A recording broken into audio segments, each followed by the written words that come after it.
Hey guys, and welcome to Canaman TV. My name is Connor McLeod, and in this exclusive interview, I get the chance to chat with Karen Gray. Karen is the mother of Murray, who was diagnosed with Doose Syndrome after experiencing years of increasingly frequent and painful seizures. Since the first convulsions to Murray's eventual diagnosis, Karen had to watch on helplessly as Murray underwent violent seizures and experienced terrible side effects as a result of the harmful pharmaceutical drugs he was given to combat his Doose Syndrome. Refusing to accept this, Karen took matters into her own hands, and after extensive research and tireless searching, found cannabis oil to be a far more effective and safer alternative to the medicine Murray had previously been given. So, make sure and like and subscribe, and stick around until the end, so you don't miss out on the end of episode cartoon. Now then, let's talk cannabis. Thank you very much for chatting to me, Karen. No worries. So just for those that are unaware, could you describe what Doose Syndrome is and what are the symptoms? Yep, it's a rare form of epilepsy. Just causes lots of seizures, tonic-clonics, drop seizures where they fall down, absences where they just stare. Murray, Murray, baby, baby. And myoclonics, which is it's like watching somebody get an electric shock. It's horrific. You're okay. You're okay. When was Murray first diagnosed with Doose Syndrome? It was December 2017. He'd had seizures up till then, but they weren't bad enough to put him on medication. But that year he had a lot more. Then in that December he had 12 that month, and so that's when we decided to put him on medication. Right. Did you just think it was epilepsy prior to that? No, well, we didn't know, but we had MRIs and things, so we knew it wasn't anything really bad. So yeah, we knew it was epilepsy, but we didn't know what kind, what it was. Yeah, the specific variety. So what kind of pharmaceuticals were they given, and did they help at all? Well, sodium valproate, that was the first one, and we found out months later that it was actually stopping his body producing red blood cells, so he ended up having to have 5 blood transfusions. Jesus. And as soon as he came off sodium valproate, his blood levels went completely back to normal, so that was a bad one. Clobazam, which is a bad one, that's like a benzo, so it's not really very nice. What else does he had? Kepra. He had steroids. Steroids, what they done to him, I mean, he was 5 at the time, and he put 2 stone on in weight over like a 3-month period. He absolutely ballooned. It was, I'll send you pictures of him, you won't believe like the difference. It was horrible. We tried the ketogenic diet as well, because that seemed to be quite a good thing for Doose Syndrome, but he wouldn't eat. He just wouldn't eat. We tried it a couple of times. The second time I was determined to get him on this, and he basically starved for 3 days, and then I gave in because he just would not eat it at all, and I spent hours cooking all these special meals for him, but he wouldn't do it. He also was given ketamine as well as a rescue drug, and that didn't do anything at all. Loads of like rescue drugs like your usual midazolam and IV Kepra. The only one that did work was phenobarbital. He had that IV'd one year, and that brought him out of status. So he used to go into like non-convulsive status, where it was just a constant seizure. Right. And what was it, January 2019 was the worst. He went into status, and he went really downhill really, really quickly. It was just terrible, but phenobarbital seemed to be the thing that brought him out of it. But watching them pour all this really strong drug, this liquid into him, and then he slept for 3 days, I mean, it's just horrible to think of, but it did bring him out of status. When he was first showing symptoms of having any form of epileptic condition, was he 2-3 years old, something like that? He was. How old was he? About 2 when he had his first seizure. Yeah. Right. I mean, I take it. What was your initial response? Obviously, immediate panic, understandably. Oh yeah. I mean, I did. I panicked the first time. I wasn't there. He was with his dad's auntie. She was looking after him. I was through in Livingston with my mum, Christmas shopping, and his auntie had phoned me, screaming down the phone, saying, get home now. And obviously we just dropped everything and we jumped in the car, and I drove very fast back through to Edinburgh, and by the time we got there he was in an ambulance, but he'd come out of it and he was okay, and we didn't know what had happened, but obviously he'd had a seizure, and then it just sort of went on from there. So how long after the first one did he experience the second one? Were they closer together after the No, it was about a year. I mean, he basically just had the one seizure. Then the following year, he had about 3, and they just sort of like multiplied up to 2017. Right. So, I mean, when did you first hear about cannabis oil? I started researching it at the end of, it was January 2018 when I started looking into it. I'd seen a BBC News article on Alfie Dingley, that's Hannah Deacon's son, that she'd went to Holland and got this oil and it helped his seizures. So I actually contacted Hannah. She's been brilliant. And then I got in touch with like, the UK cannabis community, like researching, learning lots and lots of things about cannabis, because before then I just thought, oh, cannabis is just something people smoke to get wasted, you know what I mean? Never ever thought it was a medicine, ever. Would never ever have thought that. So it really opened up my eyes, and then meeting people with other conditions like chronic pain and MS and all the rest of it, and cancer, and it just totally blew my mind. I thought, oh my goodness, this is amazing. So I started researching it, and I think it must have been March 2018. I did a petition. I started a petition to get cannabis on the NHS, because obviously it's a medical, it's medicine. It helps people. That's when it all kind of really kicked off. Yeah. So how did you acquire the medicine? Did you have to do the same thing? Did you have to travel abroad? Yeah. In 2018, I went across in May with a couple other parents whose children have Doose Syndrome in the UK. We all went over to try and get a prescription from a doctor.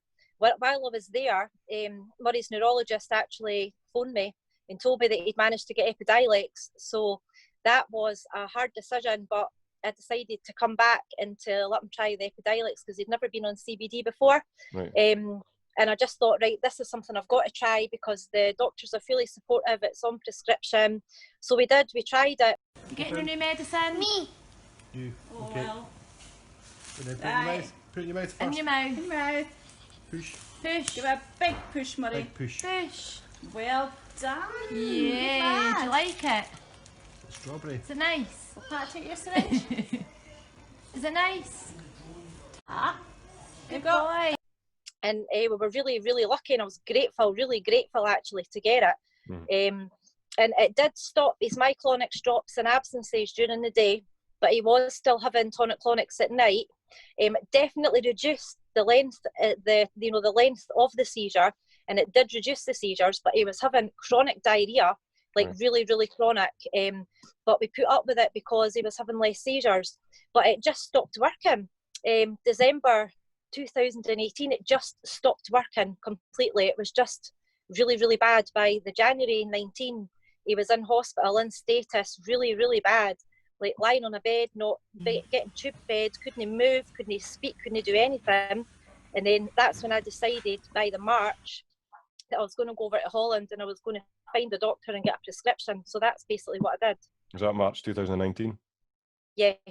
What was the medicine that you ended up bringing back? Was it, I'm assuming it was a THC included product? Yeah, it was. Yeah, the same oils that Alfie Dingley is on, that he gets an NHS prescription for, Bedulite and Bedica, which is the THC.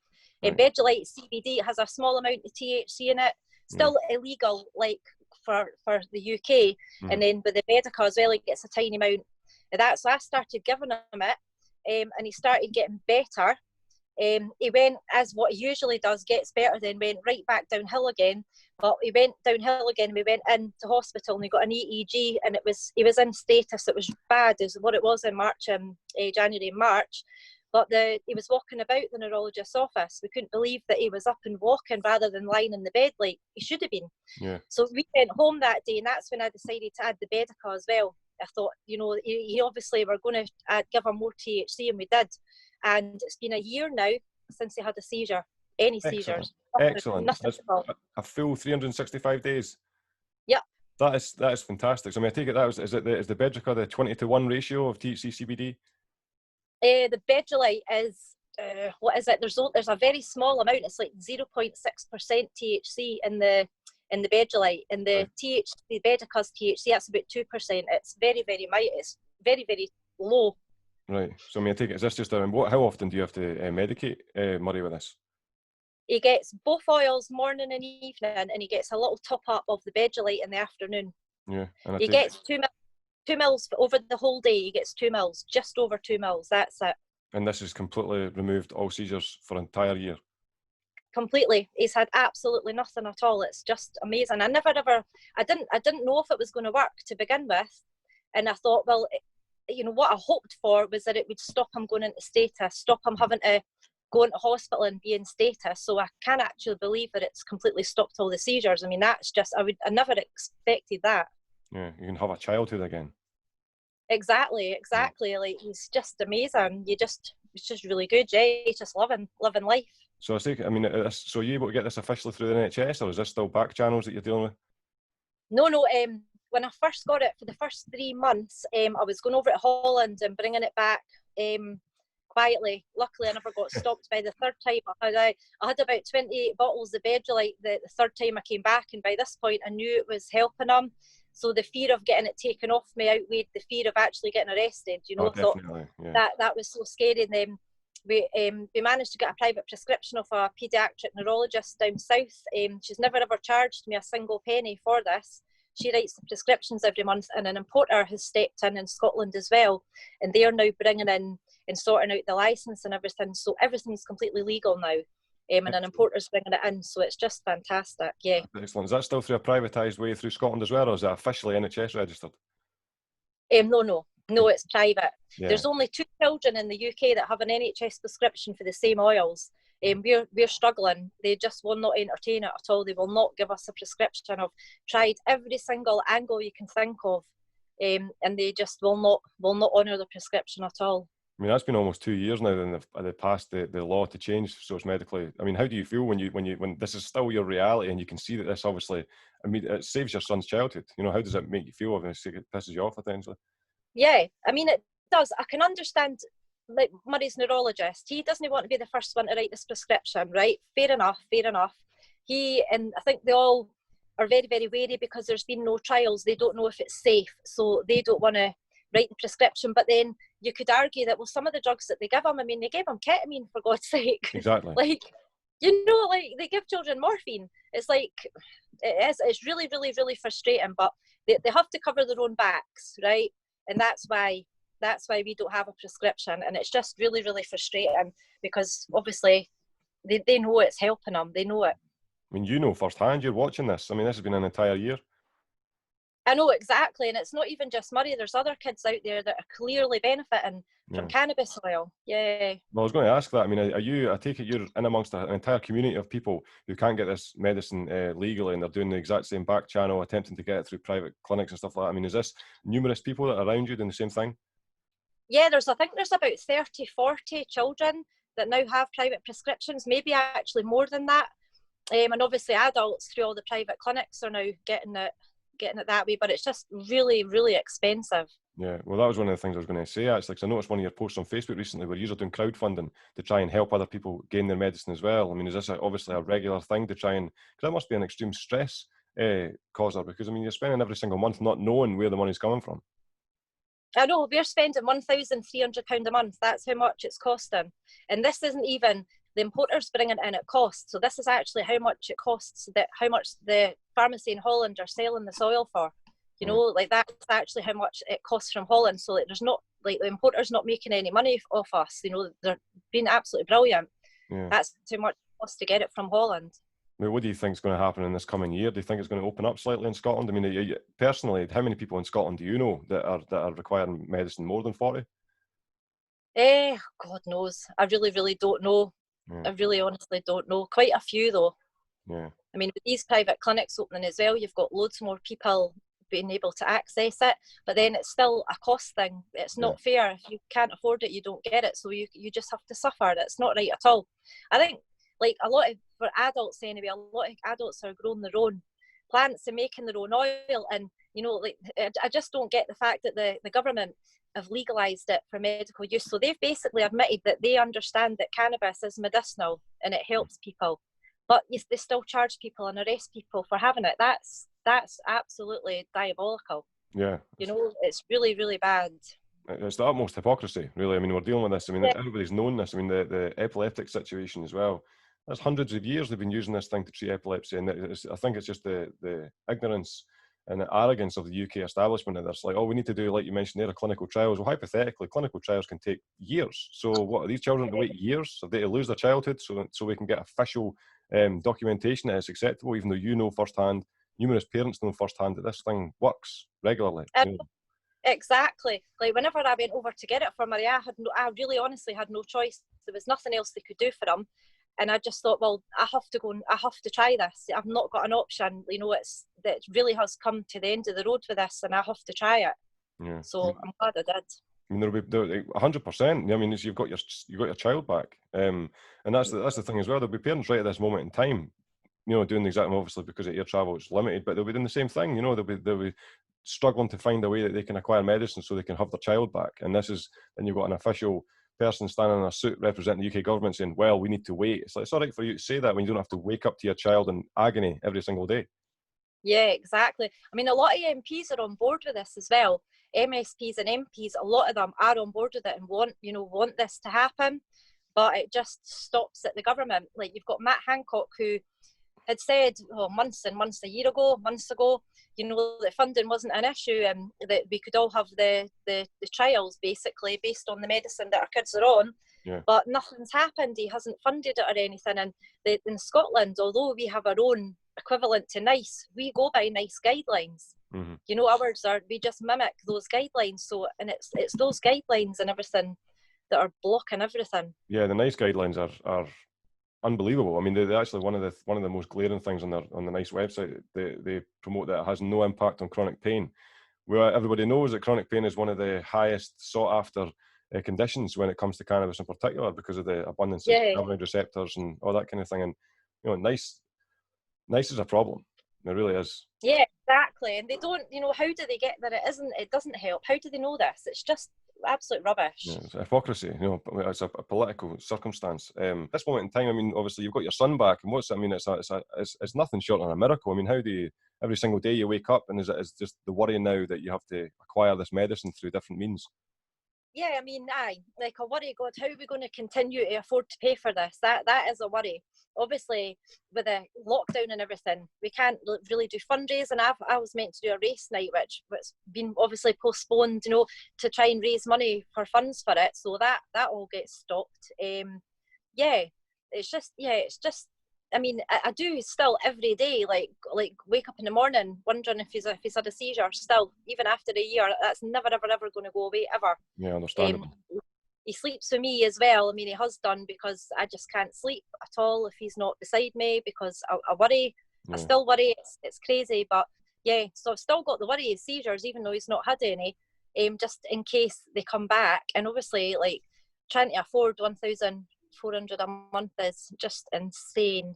Yeah, even on somebody on a good wage, that's a ridiculous amount. You know, especially when it's a medicine, and you've got people that take benzodiazepines and they can get them handed to them like they're fucking Smarties on a daily basis. But these things that, you know, have a huge impact, it's hypocrisy. You know, that's what we're dealing with here. Oh, it's terrible. I know, and like we're lucky because like we are managing to buy his medicine, but then what about the children? I mean, I've got a friend whose son has got Doose, and he's all like in a really bad way, constant seizures, and like she would never be able to fundraise or afford this, and it really upsets me that he's not getting the chance to try this medicine. Yeah. It's not fair. It's not fair. You know, they need people like that. 100%, and especially because of the fact as well, it's like you're looking to the general public who are relatively courteous, obviously, because they understand the empathy behind it, the compassion that's needed, but that shouldn't be the case. We've got the NHS, we live in the UK, this is supposed to be the forefront of how society is supposed to be. Everybody knows that it's kind of not, but this is, so when it comes to medicine, it's like, this is ridiculous. We shouldn't be dealing with this hurdle. I know. You know? I know it's ridiculous. Plus the fact there's 2 children in the UK, one in England, one in Northern Ireland, and they actually get the Bedrolite and Bedica on prescriptions through the NHS. So, you know, how can they say that it's okay for us to pay for these 2 children, but not like Murray, who clearly is benefiting from it, and all the other like children as well that are clearly benefiting from this oil? How can they give the same oil to 2 kids and not to the rest of us? It's not right at all. What is the issue behind that? What was it when they were officially passed? Was there a regulatory body that had dissolved after these children got their medicine, or what was the? Yeah, yeah, they had like an expert panel. I think that's who one of them, or it was actually one of them got it through their trust, and the other one through obviously campaigning as well. But I think the law, whenever the law changed, the law was changed to help all the rest of the children access this easier, and it's just made it 100 times worse because now we've not got an expert panel that we can go to, that they can sit and say, well, obviously this oil's benefiting this child, yeah, you know, it should be funded. That's been taken away. So where does that leave us when our doctors won't prescribe it? Yeah, it actually leaves everybody, like you mentioned just a minute ago there, in a position where essentially everybody should be making their own medicine. They should be kind of pushing back. I'm aware that it's an illegal practice, but the reality is going to jail to save your child, I don't think it's really much thought, you know? I know. I'm in a situation where I'm too scared to change Murray's oil because I've had loads of people offering to help, but I'm just too scared to change his oil. I've seen other children change product and they're actually had to go back on the first product because it's not helped, and I'm just too scared. I don't want to risk anything. I always say if it's not broken, don't try to fix it, and that's the way I feel at the moment. That's, yeah, so understandable, definitely, because that is one of the frustrating things as well. You said it perfectly there, is like to change the oil, even though people are making it at home, you don't get the third-party lab testing, you don't get the clarification that this is a legitimate cannabinoid profile that's going to help in the exact same way. You know, you just kind of have somebody going, I've used this and here it is, and what do you think? You know, you just kind of going based on the colour. I know, say if it was for me, I would totally be going for it, but not for my son. Do you know what I mean? Not for my 7-year-old son. He's well. I need to keep him well. I just need to keep going. It's just so frustrating. I've been blocked at every single turn. My GP wants to write the prescription, and through NICE guidelines, you can have shared care. So basically, the private neurologist who's on the specialist register should be able to do shared care with my GP. This is in the guidelines. And I keep getting told, no, they can't. They can't because it's not an NHS specialist. But it doesn't say NHS specialist on the guidelines. It just says neurologist that's on the specialist register, not NHS neurologist that's on the specialist register.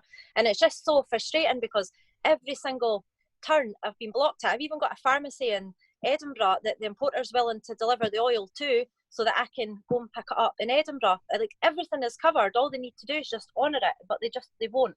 And it's really, really frustrating. As I said, especially because 2 of their kids have it as well, and prescription. So yeah, I completely understand your frustration, and without a doubt, there'll be, you know, hundreds of viewers watching this with the same situation, looking over at their child or looking over at their loved one with the same difficulty of like, this is a painful situation. I do think that in a few years to come, hopefully less than that people will be looking back on this time as the time of ignorance. You know, that this is a situation that should have been avoided completely. But yeah, this is absolutely. I would never want anyone else to go through what I've went through, and I have loads of parents contact me for advice, and obviously I'll tell them where I get the oil and how and everything, but you know, you've got to say you don't want to be stuck in the situation that I'm in where, you know, this oil is helping and you have to find that money. You know, you have to find that money or your child can get sick again. It's not a situation that anyone, do you know what I mean? I would like anyone else to be in. Yeah, no, 100% appreciate that. It's extremely frustrating to hear this, and if I'm being honest, even when I'm doing the research for the channel and stuff like that, well, this is one of the things I struggle not to get pissed off every single time, because this is hypocrisy. I mean, they've got that thing when it comes to the doctors, and they say that the Hippocratic Oath, where the doctor's got to maintain a basis of the patient, fix the patient at all costs, and this is an easy one. You've seen it firsthand.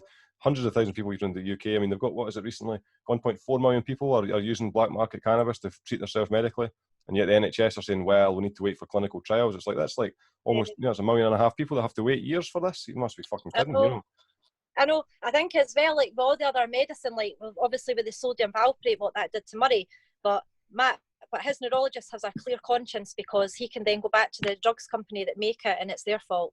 Yeah. But if he was to write the prescription for the cannabis and something went wrong, then it would lie at his feet. It would be his fault. Yeah. He's got nobody to go back to, and I think that's the problem as well. And 100%. You know, you're completely right, because this is one of the issues, that there's like a 3-tier situation that you've got. They need to do, they make sure it's licensed medicine, and the next thing they need to make sure it's prescribed, but they can't really prescribe it if they don't have an education based on the endocannabinoid system. The knowledge of the endocannabinoid system is relatively new. They don't. Yeah, they really don't at all. Yeah. And this is what's frustrating about this. And when you say that as well about the he can go back to the pharmaceutical companies and they're at fault, it's frustrating because the reality is most likely they'll not be bothered because they're like, well, it doesn't matter because we made 5 million this quarter, you know, and that's what it's like. It's like in the past 4 months, we've made 5.8 million on this one medicine and we've made 8 million on this other medicine. So who cares about 1, 2, 300,000 people? You know, they only care about their profits. Yeah. It's these hurdles that we're dealing with. One of the good things, I mean, we do have these medical clinics which are helping people, but it's still difficult because you're looking at, you know, like you mentioned, it's like $1.50 a month for this medicine. It's like that's not achievable by anybody's standards. I know. I mean, it's ridiculous. Even the importer that we go through, he's been brilliant. He will give us like the Bedulate's like £160 a bottle, but other private clinics and importers that are bringing it in, one of them was actually trying to charge £500 a bottle. Like, and it's just like, come on, you know, like it's just ridiculous. And then you get to that stage where like, well, actually, if you're going to charge me £500, then I'm going to be cheaper just going over and picking it up myself. Yeah, it's exactly. Absolutely shocking. Yeah. So they are bumping up the prices, and fair enough, it's a business and everyone needs to get paid, but like there's people that are sick and, you know, they're not getting any help. They're having to pay for this themselves and they need it, and it's just not right at all. No, you're 100% right. Yeah, no, so it's brilliant though that that's been a year that Murray's he's got himself back. You know, you've got him back. It's just that this is fantastic. And this is evidence. This is one of the things. This is one of the things that they refer to as anecdotal, which is a derogatory approach. It's a derogatory term because the reality is you got your son back. That's not anecdotal. That's first-hand evidence. Exactly, and it's not just Murray as well. There's other children out there that are exactly the same, that are either stopped having seizures or their seizures have like decreased so much. It's like unbelievable. So there's so many children that they could be getting this evidence from if they would just, you know, help, basically take an interest in it. Yeah, it's a standard UK arrogance where it's like, yes, well, I know we need to go through the official channels. So it's kind of like, you know, fuck your channels. Let's just save these children here. You know, that's essentially what it's like. Exactly. And the whole like THC is damaging to a grown brain. I mean, I says, well, if it's damaging to a grown brain, what about like the children and the adults that their brain's fully developed? You know, like that can't be an argument for that then. Plus the fact that, you know, what's the proof? Where is the proof that it is damaging to a grown brain? Because they haven't tested the oils that they're on. They're a very, very small amount of THC. You know, how are they even saying that? So they're judging it from people smoking really strong like weed. Do you know what I mean? Yeah. It's not the same. It's not the same. So yeah, really frustrating. So frustrating. I completely agree. I know the article you're referring to, that was one study I think that came out of Canada or America, and that's exactly what they tested on. They tested on adolescents that used extremely high concentrated, high THC cannabis that had an extremely low CBD content, and they measured their measurement was also extremely inconsistent.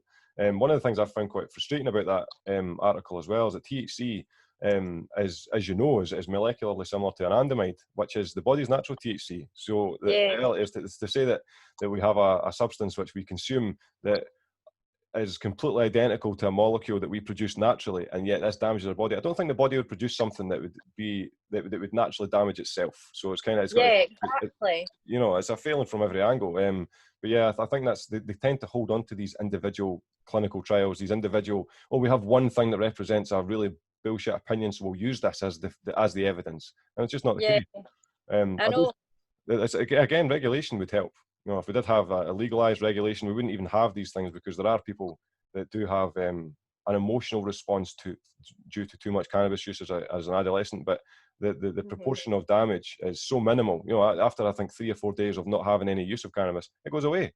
So it's like it's ridiculous. But yeah, there was an article out today by the Daily Mail that said that cannabis use causes aggression and violence as well, and it's just, you know, with this sort of rubbish going about, it's just bullshit. I know, it's just really infuriates you. It really does. Yeah. Essentially, Karen, have you got anything you want to add before I go? Yeah, I'd just like to see the NHS get on board with this. If they have to do trials, then do trials. But for God's sake, for the children that are like Murray that are already on this oil, please just give us the funding. You know, just give us the funding to pay for it. So obviously we're saving the NHS so much money. You know, well, I'm not being in. And as for the adults and everything like that, I mean, for God's sake, just legalise it for people so they can grow their own and make their own oil if that's what they want to do. They can get it tested, whatever.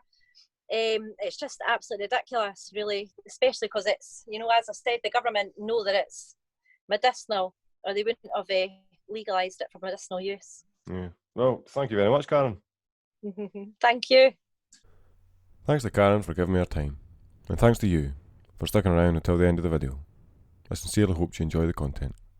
I'll see you next time.